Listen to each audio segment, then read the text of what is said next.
Bismillahirrahmanirrahim. Alhamdulillah. Wassalatu wassalamu ala Rasulillah sallallahu alaihi wa ala alihi wa sallama tasliman katsira, amma ba'd. Kita lanjutkan pelajaran kita dalam pelajari kitab Al-Ilmu yang ditulis oleh Syekh Muhammad bin Shalih Al-Utsaimin. Al-Faslul Awal, Turuqu Tahsilil Ilmi. Pasal yang pertama, metode menghasilkan ilmu. Kata Syekh rahimahullah ta'ala, wa minal ma'lum anna al-insana idza arada makanan fala budda ya'rifa at-tariqa al-musilah ilayhi. Wa idza ta'addadat at-turuq فإنه يبحث عن أقربها وأيسرها. لذلك كان من المهم لطالب العلم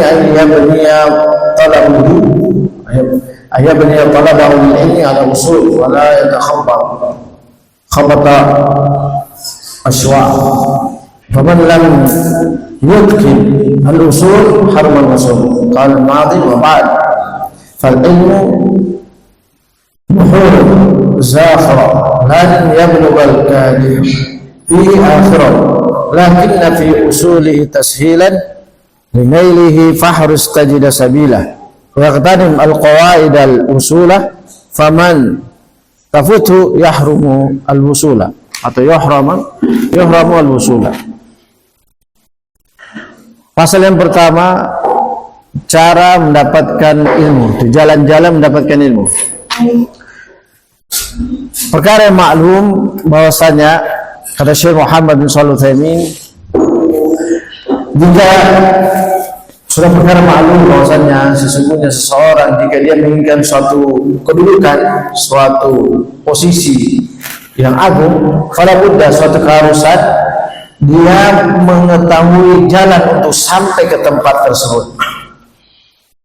Dan apabila jalan-jalan mencapai untuk sampai ke tempat kedudukan yang ingin tersebut bermacam-macam jalannya, maka sungguh dia mencari jalan yang paling dekat dan paling mudah. Bukan cuma dekat saja, paling dekat dan mudah untuk sampai ke tempat atau kedudukan yang mulia tersebut. Nah, oleh karena itulah kata Syekh rahimahullah, perkara yang seharusnya, perkara yang penting bagi penuntut ilmu untuk memahaminya di dalam dia mencari ilmu adalah dia bangun di atas usul.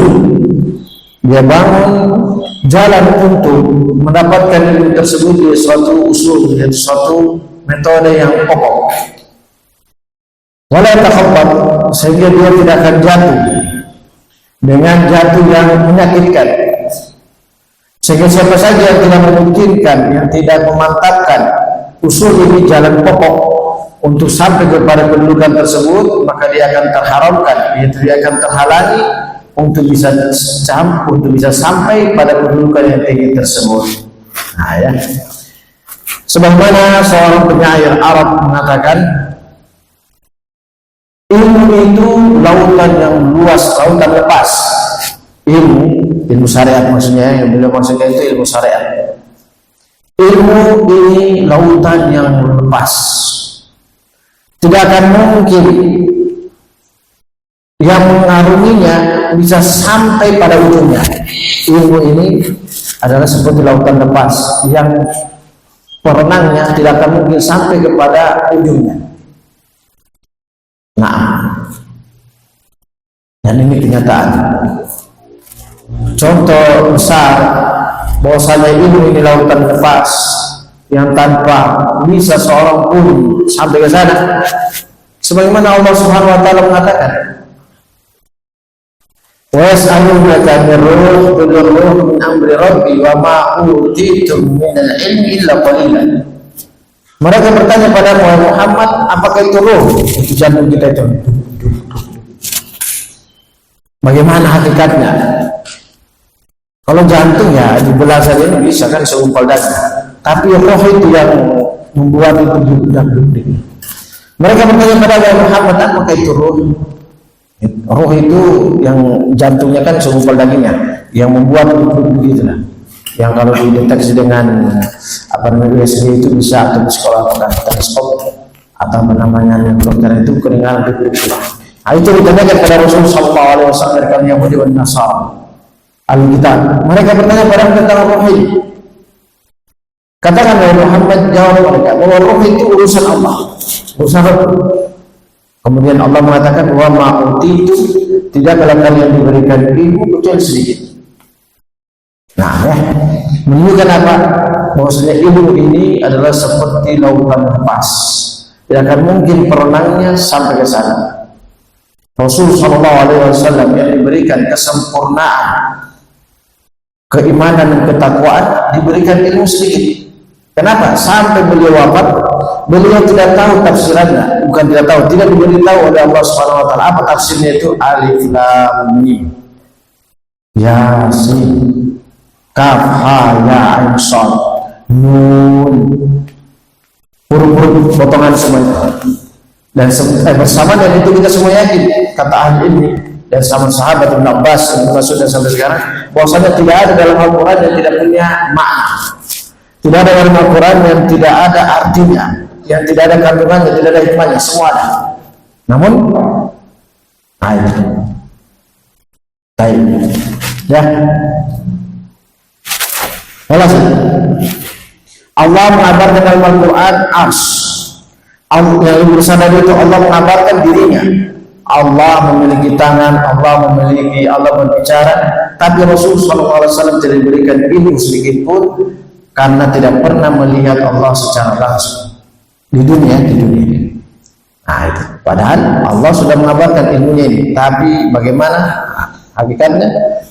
Nah, ya, kalau kita la raiba fi hudal lil muttaqin alladzina yu'minuna bil ghaib. Ya.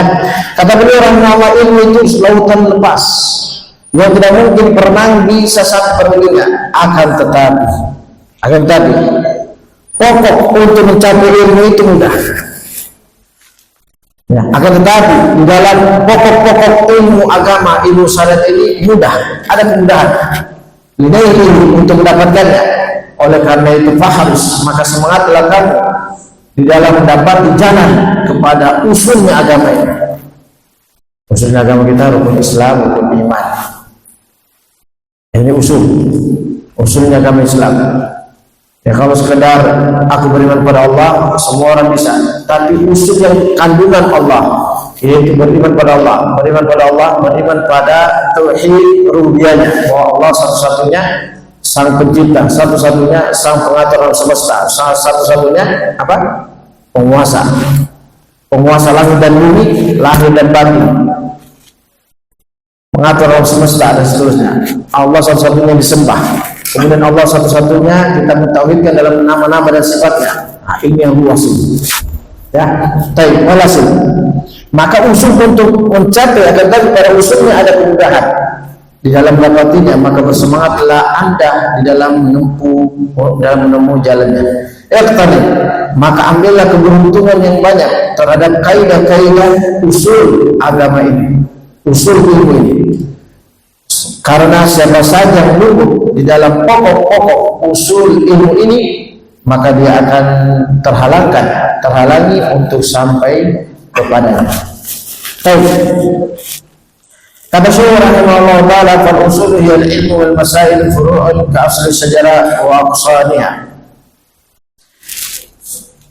Usulnya agama ini, agama Islam adalah ilmu. Usulnya agama Islam adalah ilmu Al-Quran dan Sunnah.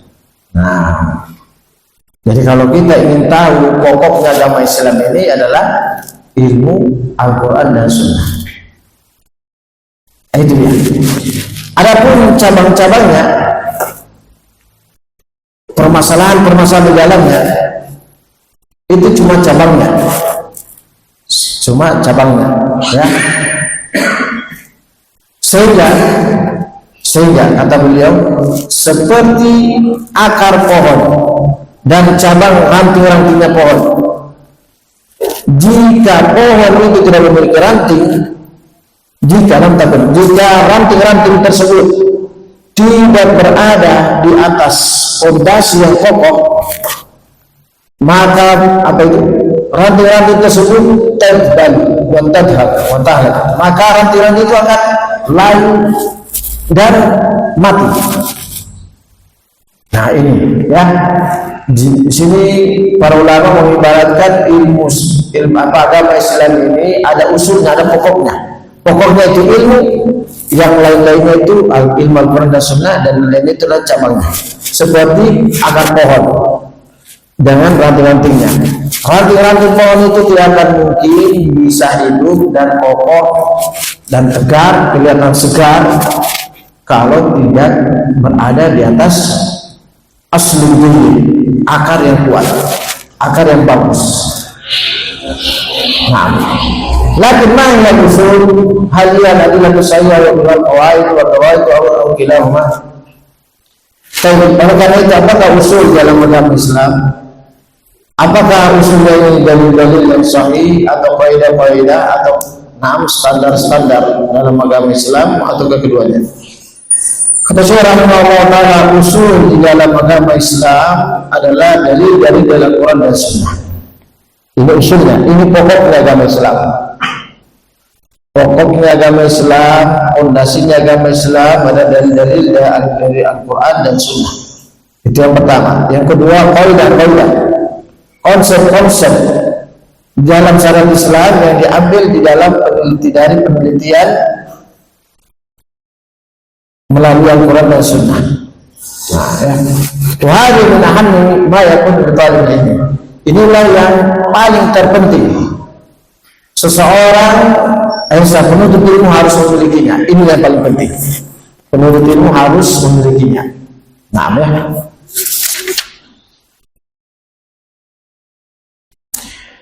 Contohnya kata Syekh. Contohnya di sini, seperti kata beliau, ada di sana kaidah standar dasar di dalam syariat Islam, bahwasanya segala sesuatu yang memberatkan dalam agama Islam ini kemudahan memberikan toleransi. Segala sesuatu yang memberatkan di dalam Islam ini maka kemudahan diberikan toleransi. Diberikan toleransi untuk dimudahkan. Ini diantara kaidah standar dasar usul dalam Islam yang diambil dari Al-Quran dan Sunnah. Dari yang disebutkan surat Al-Had ayat 8, bisa nanti dilihat di sana ayatnya. Kemudian juga di dalam hadis riwayat Bukhari dan Muslim, Rasulullah SAW mengatakan, "Shalli qa'iman." Ayat tadi itu saya langsung terjemahkan bahasa Arab dan bahasa Indonesianya. Allah tidak menginginkan pada kalian wahai umat Islam di dalam agama ini kesusahan. Kemudian hadis Nabi sallallahu alaihi wasallam Imran bin Husain atau Hasin, Rasulullah sallallahu alaihi wasallam mengatakan, "Salatlah dengan berdiri. Kalau kamu tidak mampu duduk, kalau tidak mampu berbaring." Yang penting salat, bukan tidak salat. Juga dalam yang lain riwayat Bukhari Muslim dari hadis Abu Hurairah radhiyallahu taala anhu, Rasulullah sallallahu alaihi wasallam bersabda, "Apa saja yang aku perintahkan pada kalian, lakukan sesuai kemampuan kalian." Ini usul. Ini salah satu kaidah yang bersumber dari usul, bahwa segala sesuatu yang memberatkan bagi umat Islam maka diberikan toleransi di dalam melaksanakannya dengan kemudahan. Maka dari usul ini akan seandainya datang padamu 1000 permasalahan, 1000 problem kehidupan dengan berbagai macam bentuknya, maka kamu bisa lamkan antah kemalahan masail bila analah dan asal. Maka sangat memungkinkan bagimu untuk menghukumi, menetapkan suatu hukum dari problem yang Anda hadapi dibangun dari usul ini, bahwa segala sesuatu yang memberatkan maka diberikan toleransi untuk melakukan yang mudah. Nah, ya, selama tidak melakukan yang haram, selama tidak melakukan yang haram dan sesuai kebutuhan, ya.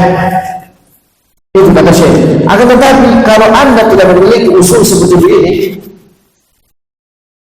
Anda tidak memiliki usul seperti ini, apa itu usul yang dibangun dari Al-Quran dan Sunnah, maka seandainya datang saja 2 permasalahan pada Anda, 2 problem pada Anda, maka Anda akan susah mengambil keputusan darinya. Nah, itu dia. Oleh karena itu kesimpulan kata Syekh, wal-ilmul ilmi tariqan, maka cara untuk mendapatkan ilmu itu, meraih ilmu syariat yang dimaksud oleh beliau, ilmu syariat. Kalau ilmu dunia sekarang mudah. Kalau ilmu dunia selain ilmu syariat itu mudah. Nah, mau bukti? Silakan baca di medsos, di platform banyak sekarang orang yang tadinya miskin bisa menjadi kaya gara-gara Google. Susah searching di Google, bukan cara ini semua kalau bisa dapat. Tadi miskin langsung kaya. Nah, bahkan orang yang tidak pernah sekolah pun langsung diterima sama Google, banyak dari terusannya diterima dari Google untuk mendapatkan hadiah. Dia bisa melakukan penelitian dengan otodidak. Google memberikan hadiah, jadilah kaya dia. Hadiahnya berbentuk dolar. Kenapa? Karena ilmu dunia gampang, ilmu dunia itu otodidak gampang, instan bisa. Tapi yang masuk oleh solusi ini adalah ilmu agama. Ilmu agama tidak bisa instan, tidak bisa instan. Karena kalau ada yang instan, kalau dia berani tampil, lihat saja kerusakan yang didapatkan lebih banyak daripada umat akan bisa menilai. Berjalan dengan waktu, orang yang jauh lebih berilmu dari dalam masalah ini akan mengetahui dia banyak penyimpangan, banyak kesalahan, banyak kekeliruan, bahkan bisa tergelincir. Nah, kenapa? Karena ilmu agama yang dimasukkan oleh Syekh di sini dan kawan lainnya itu tidak bisa instan, harus melalui usul, melalui tahap. Bahasa kerennya step by step, selangkah demi selangkah, tidak instan. Nah, tapi kalau ilmu dunia, kalau mungkin sama dulu mungkin, nggak bisa harus melalui tahap SD, SMP, SMA. Kalau sekarang karena betul-betul luar biasa namanya media massa atau namanya medsos, ilmu informasi media luar biasa sekarang, masya Allah. Karena ilmu dunia ujungnya fulus, ujungnya dunia, ujungnya apa? Kaya. Ya, sampai ada statement kalau kamu mau ingin membeli orang pintar harus punya ini. Ya, kalau punya ini semua kamu bisa beli. Tapi dimasukkan mereka ya ilmu dunia. Dan kalau ilmu agama bisa dibeli dari ini, berarti memang orang yang suka dunia. Tapi maksudnya kita kembali pada permasalahan bahwasanya ilmu untuk mendapatkan ilmu harus dua cara, dan dua cara itu tidak instan. Yang pertama kata Syekh, ahadum ayatalab wadal kita dari maksudnya allati allafa ulama ma'rufun bi ilmi wa amanati wa salamati aqidati min al-bid'ah wal khurafat. Cara yang pertama harus dia talaqi, mengambil langsung dari Al-Quran dan kitab-kitab yang dan kitab-kitab yang terpercaya yang ditulis oleh para ulama yang mereka dikenal dengan keilmuannya, bukan cuma ilmu saja, amanah dan selamatkan akidah mereka dari bid'ah dan khurafat. Ya, akhdul ilmi min butun al-kutubi la budda al-insan yaslu fi ila ghayati ma lakin hada al-uqbatan. Kata beliau rahimahullah, adapun orang yang mengambil ilmu langsung dari kitab tanpa talaqi, ambil langsung dari ulama, orang berilmu, maka dia akan langsung bisa dapat instan, kata Syekh. Tetapi ada efek negatifnya kalau mengambil ilmu instan. Tidak mau menuntut ilmu di depan langsung orang berilmu, duduk bersimpu, mau otodidak, buka searching dapat masuk ilmu. Ini dia akan dapatkan instan, kata Syekh Muhammad bin Shalih Al-Utsaimin pada zaman beliau tahun 2000. Beliau meninggal tahun 2000. Pada saat itu belum ada Android. Beliau meninggal tahun 2000. Android itu tahun 2009 atau 2010, sekitar itu. Ya. Nah, tapi beliau sudah mengingatkan bahwa ini kalau orang-orang yang pelajari ilmu, ambil ilmu syariah dengan cara instan, ini adalah gampang, mudah. Tapi lagi kalau kebatan, tapi ada di sana efek negatif yang buruk. Ya. Baik. Yaitu kalau diambil langsung dari kitab-kitab tersebut tanpa melalui ilmu, tanpa melalui para ulama kitab-kitabnya. Ya, yaitu yang pertama al-uqbatul ula qulu fi anna al-insan innal insana yahtaju ila waqtin tawil wa mu'anatun shadida wa juhdun jarid hatta yasila ila ma yaruhu min al-ilmi wa hadha ummatun qad la yaqwa alayhi kathir min an-nas la siyama wa huwa yara min hawli qada'a wa awqatihi bila fa'idah fa ya'khudhu al-kasal wa yakil wa yamil thumma la yuridu ma yurid. Efek negatif yang pertama yaitu dia akan mau instan itu, tapi dia butuh waktu lama. Dia akan mendapatkan waktu yang sangat panjang dan kepayahan yang berat. Dan boleh jadi dari kata beliau, dan ini kebanyakan manusia tidak kuat untuk sukses. Kebanyakan orang-orang model begini, kebanyakan mereka tidak sukses karena tidak kuat di dalam menjalaninya. Rasyama wa yara man haulahu, terlebih lagi kalau dia melihat orang-orang sekitarnya yang melakukan seperti ini, banyak yang menelantarkan waktunya, banyak habis waktunya cuma-cuma. Yang model Islam betul. Sekarang ini beliau berbicara ini tahun 2000, kan beliau meninggal tahun 2000. Kita menyaksikan orang-orang yang instan mau langsung ambil dari kitab-kitab tanpa bimbingan guru, itu lebih banyak waktunya terbuang daripada dia terbuang. Apalagi kalau model HP, mungkin dia melihat mungkin setengah jam mau buka ini, setelah itu karena sudah capek ini, akhirnya sudah mulai lambatnya dia buka yang lain-lain, macam-macam dia buka. Ini kan menyanyikan waktu, banyak waktu yang terbuang percuma. Kenapa? Karena kata beliau rahimahullah, wahai uqbah, ini efek negatif. Uqbah, kalau kalian dengar uqbah, bahasa Indonesia kan itu dari bahasa Arab, namanya hukuman. Ini adalah uqbah, efek negatif. Qadilah yang tidak banyak, yang kebanyakan manusia itu tidak kuat dari atasnya. Laksana jika dia terlebih kalau dia melihat orang-orang sekitarnya yang model Islam ini sangat banyak menelantarkan, membuang waktu-waktunya yang percuma. Sehingga apa? Sehingga rasa malas, rasa bosan, rasa jenuh menghinggapinya. Karena dia punya instan dengan cepat, langsung ambil kita sampai bunyinya sudah. Banyak orang-orang model begini, kata si Muhammad SAW, efek yang negatif pertama, banyak orang begini orang yang malas. Sehingga dia akan berakhir dengan kemalasan, berakhir dengan kebosanan, berakhir dengan kejenuhan. Semua itu kemarin, sehingga dia tidak bisa mendapatkan apa yang dia inginkan. Apa itu? Ilmu yang mendalam, ilmu yang kokoh dalam syariat Islam. Kenapa? Karena dia tadi maunya instan. Benar apa tidak? Beliau bukan tahu perkara wahyu, tapi beliau tentunya menjelaskan ini karena beliau dapatkan dari guru-gurunya.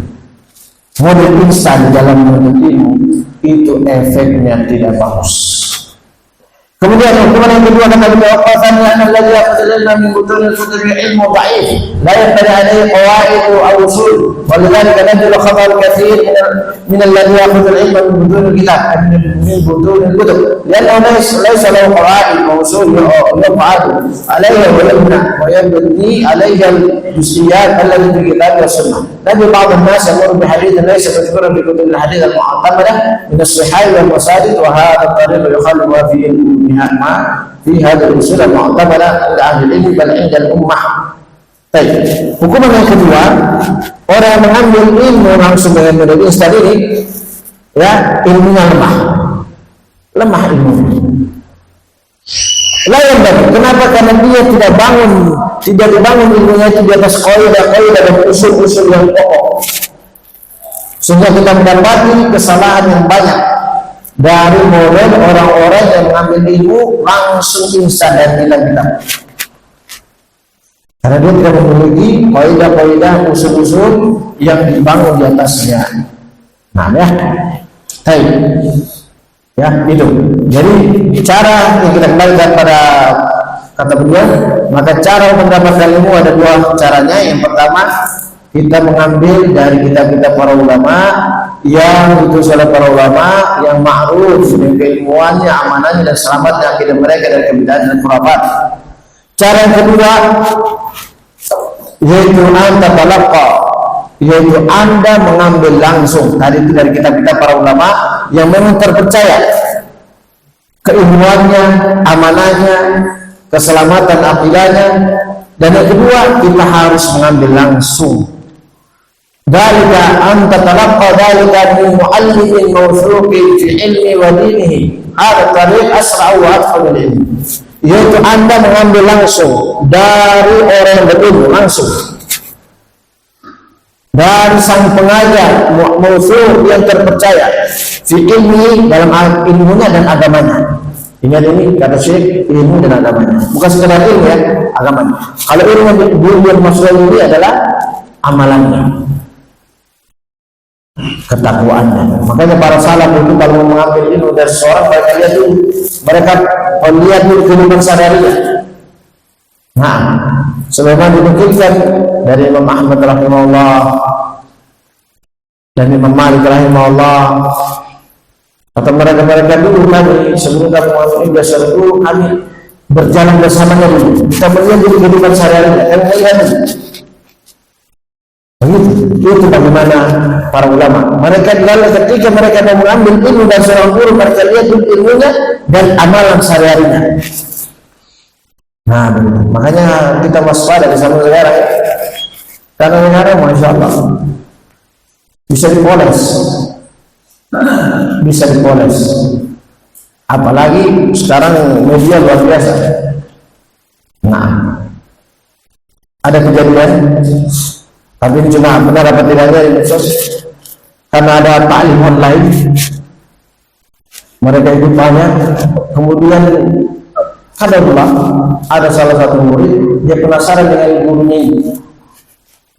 Akhirnya dia cari di mana alamatnya, cari ke sana, dia datang tanpa sepengetahuan guru online ini. Ternyata guru online ini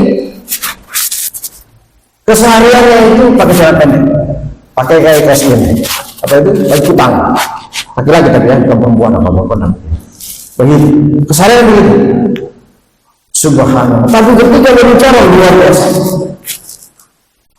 Nah itu, kayak begitu. Ya, padahal adab itu ketika dalam ruang mungkin. Nah ini, ya begitulah. Nah, ya.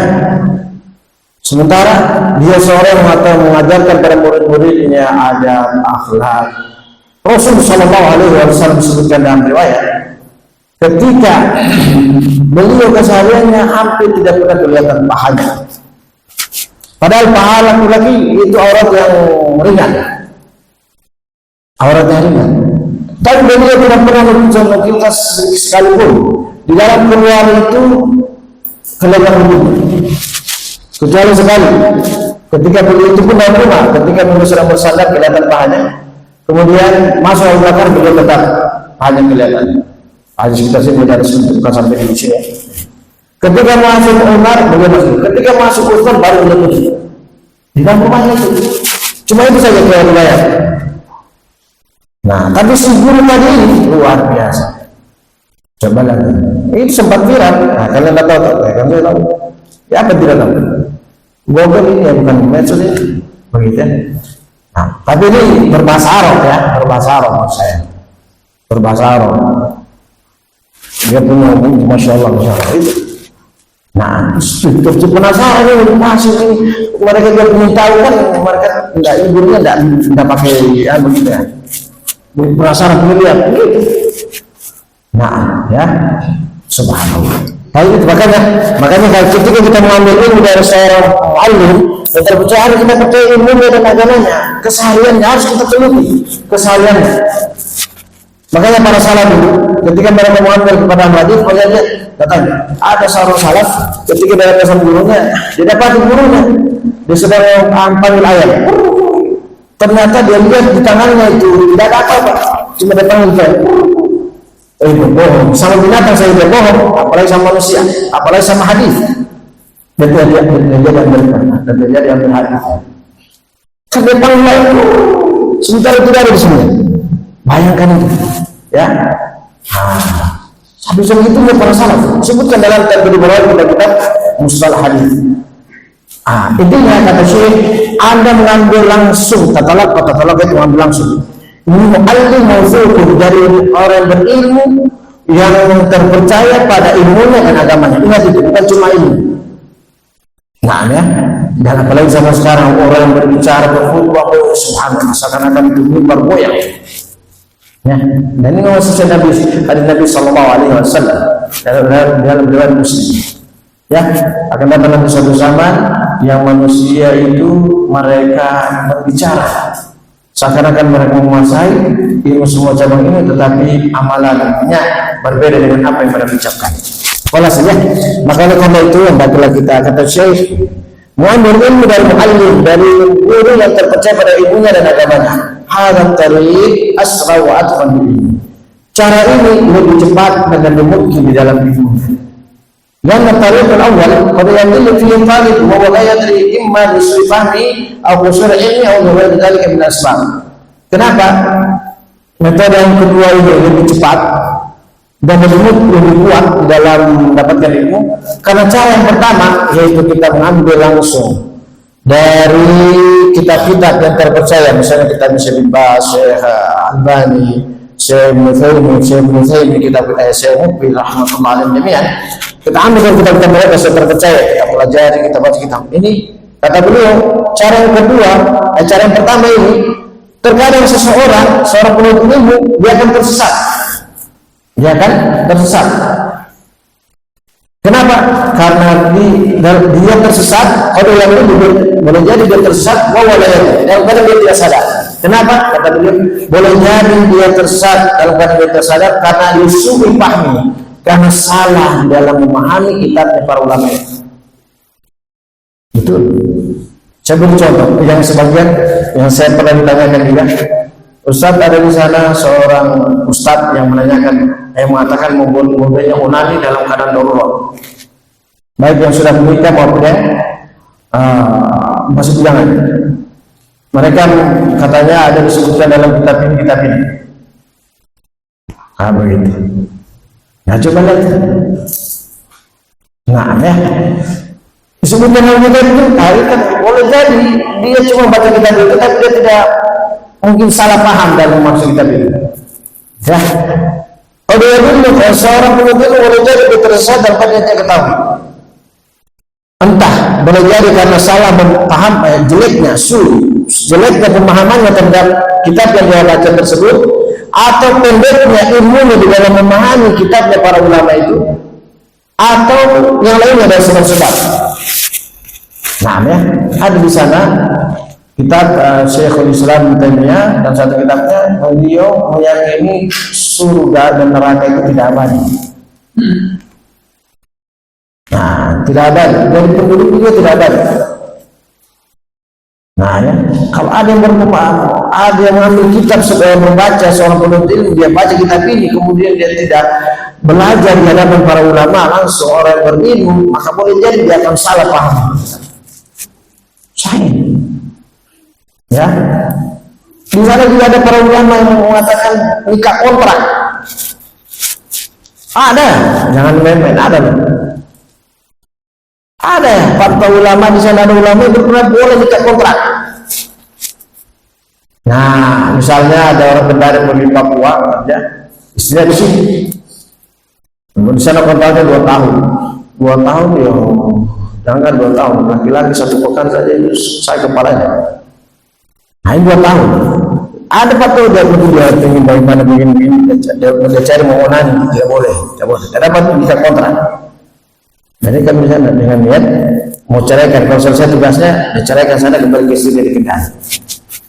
Ada, ada para ulama berbagi. Tapi kalau tidak memahami dengan benar, itu tadi kalau dia cuma baca kitab itu tanpa dengan guru yang belajar langsung, itu cara yang pertama ini boleh jadi seorang penuntut ilmu dia akan tersesat dalam keadaan dia tidak menyadarinya.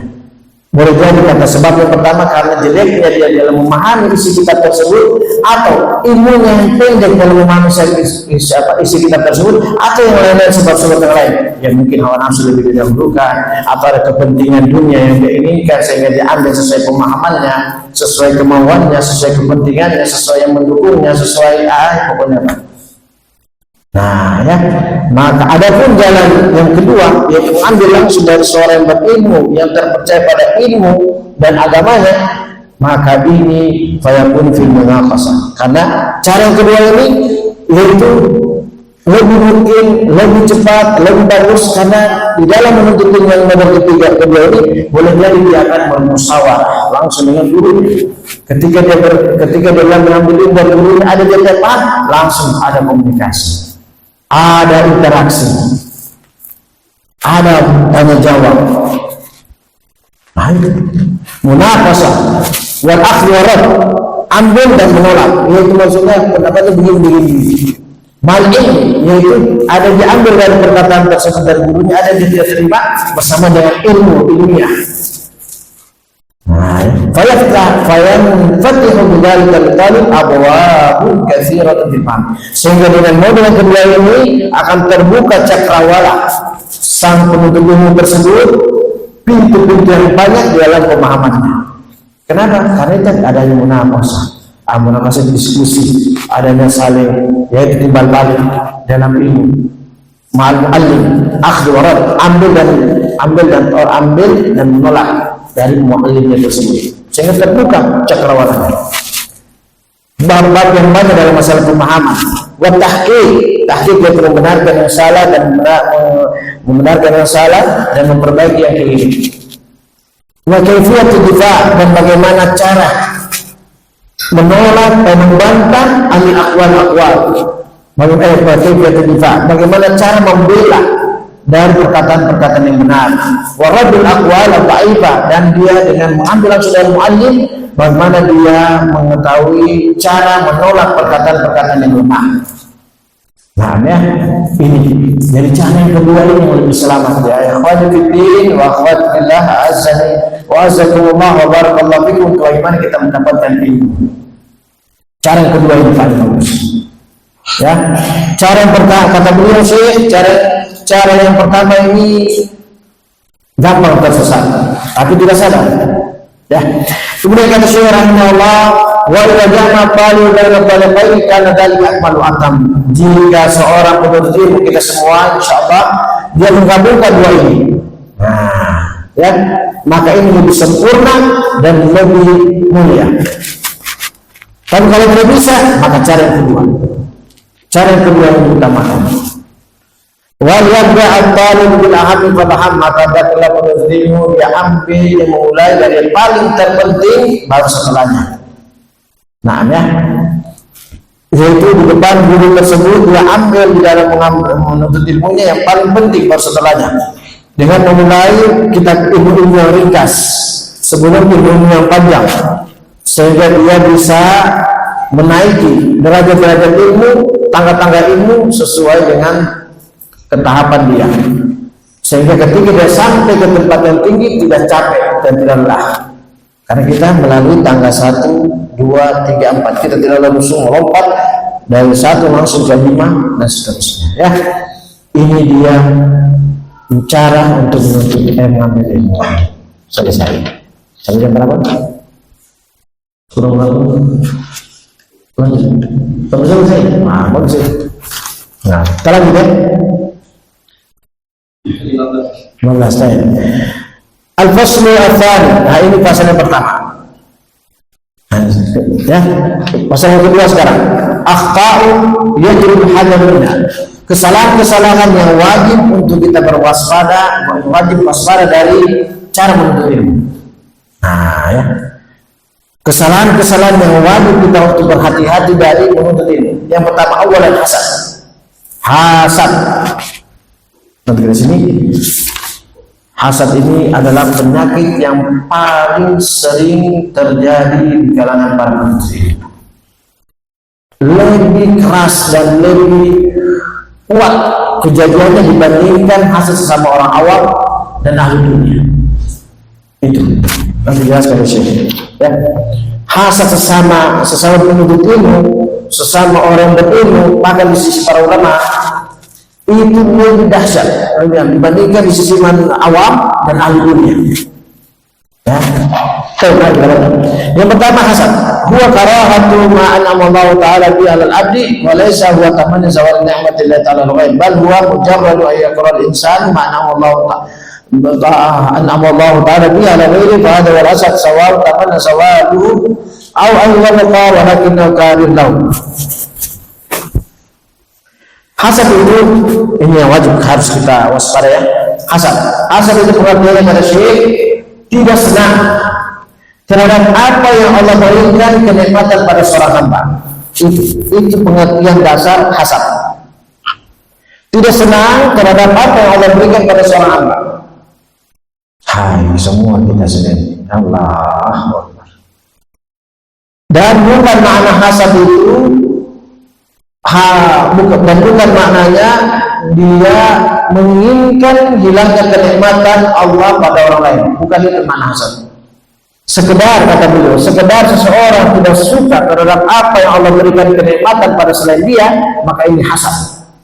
Sama saja dia menginginkan kenikmatan orang lain itu hilang atau tidak, itu sekedar dia tidak suka, maka itu sudah hasad. Nah, itu makanya kita syariat Islam, disyariat apa agama Islam bersyariat kita kalau kita melihat kenikmatan orang lain kita mengatakan masya Allah, tabarakallah. Bahkan yang afdal kita berdoa semoga Allah memberikan saya seperti apa yang Kau berikan. Atau dalam hati kita semoga Allah memberikan kenikmatan seperti apa saudara mendapatkan. Kalau kita beriman masya Allah, tabarakallah. Hal itu menghilangkan hasad, Kalau masih kita sudah ucapkan begitu, masih ada bahasa tidak senang, ucapkan lagi terus sampai hilang itu. Atau kita bilang ya Allah berikan lagi dan begitu, ya. Kemahamu kembali ke Syekhul Islam Ibnu Taimiyah rahimahullah taala faqala al-hasad darat al-insani ma anama Allah taala bi al-ghayrihi. Yaitu hasad pada sebagaimana yang dijelaskan oleh Syekhul Islam Ibnu Taimiyah rahimahullah, beliau mengatakan hasad itu seseorang tidak suka terhadap apa yang Allah berikan kenikmatan pada selainnya. Ini hasad. Nah, ya.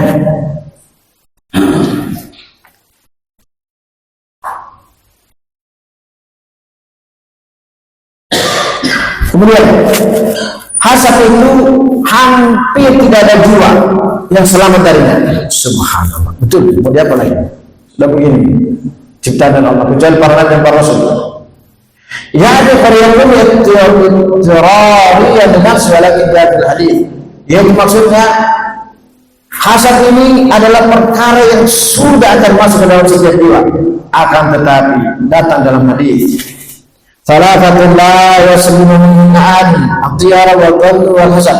Fa idza tatayyarta fala tarji'u wa idza hasadta fala tadri wa idza dananta fala tahaqqaq. Ya.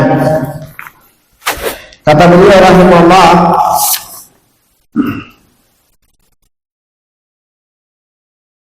akan tetapi jika memang Anda ada hasad, jadi tidak ada seorang juga sudah selamat darinya, maka ada di sana hadis Rasulullah SAW bersabda, 3 keadaan yang seorang pun tidak akan selamat darinya, kecuali para nabi dan para rasul. 3 keadaan, 3 sifat, 3 sifat yang seorang pun tidak akan selamat. Yang pertama tiara, yaitu tahayul. Kalau apa lagi? Kalau ada burung lewat menuju ke utara, wah ini ada bahaya lagi. Ya. Kalau ada tiba-tiba malam Jumat burung yang tidak pernah kedengaran ingat begini, wah ini mau ada kejadian lagi. Ini namanya tahayul. Kemudian yang kedua, kata beliau sallallahu alaihi wasallam, buruk sangka. Yang ketiga hasad. Maka Rasul sallallahu alaihi wasallam memberikan solusi, apabila kamu bertahayul, jangan kamu ikuti, yaitu jangan kamu lanjutkan, biarkan saja langsung. Tiba-tiba kamu melihat itu, sudah stop sampai di sini.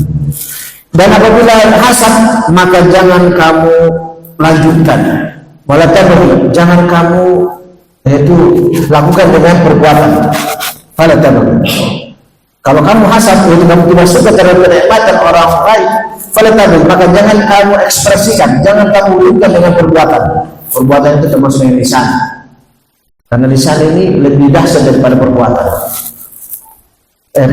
Daripada amalan tubuh. Amalan lisan lebih dahsyat efeknya daripada amalan tubuh. Ya, begitu. Kita mengetahui yang menyebabkan iblis dilaknat, dikeluarkan dari surga, bukan perbuatan tangan dengan kaki, lisannya. Bukankah yang menyebabkan anak pertama Nabi Adam yang dia rela membunuh saudara kandungnya karena lisannya? Bukankah yang menyebabkan Nabi Nuh alaihi salatu wassalam, istri Nabi Nuh dan anaknya ditenggelamkan karena lisannya? Fir'aun dan seterusnya. Ya. Maka jika kamu hasad, maka fala tabghi, jangan kamu ekspresikan, jangan kamu wujudkan dengan amalan, termasuk dengan lisan. Dan apabila kamu berburuk sangka, maka jangan kamu buktikan. Bisa curi ke orang ini yang akan begini. Jangan kita wujudkan itu pun sampai. Kecuali kalau memang ada bukti kuat, ada bukti kuat. Dan bukan sekedar bersangka, jangan kata ini. Ya, kata ini hasad itu. Yang anda lihat yajib alaihi idza ra'a min qibali hasanan ghairi alla yabghihi bi qawlihi. Maksudnya hadis ini yaitu bahwasanya seseorang wajib bagi seseorang jika dia melihat dari dirinya ada hasad pada orang lain, yaitu tidak suka pada kenikmatan orang lain, ya, maka jangan dia ekspresikan, jangan dia wujudkan dengan perkataan atau perbuatan. Ya, karena itu kita waspada semuanya terhadap kenikmatan yang Allah berikan pada saudara kita sesama muslim.